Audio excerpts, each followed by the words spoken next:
This is for all the marbles, essentially. Whoever wins this is the national champion for that year.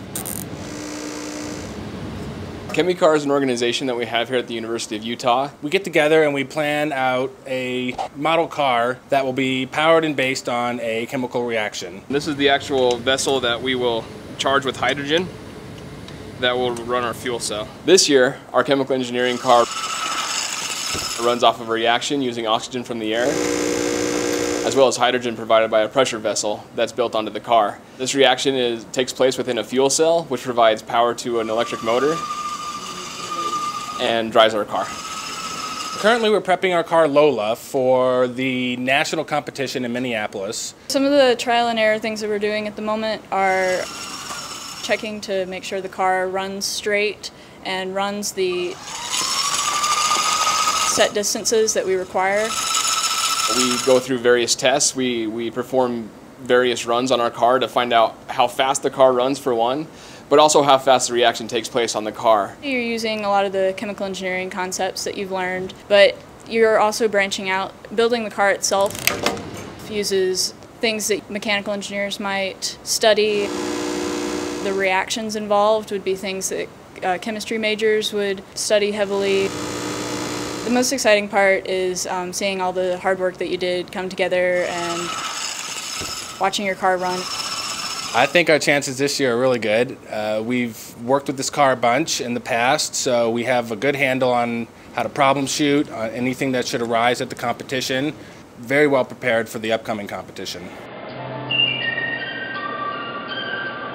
After a year's work and effort put into the car, we took it to the National ChemiCar competition in Minneapolis and competed against a bunch of teams, 34 in total. An hour before competition started, we got our distance and our weight. We were supposed to reach a distance of 68 feet and carry a payload of 350 milliliters or 350 grams of water. It's always a nerve-wracking experience when you take the car up to the line. You've got, several hundred people looking at you, there's people cheering and stuff.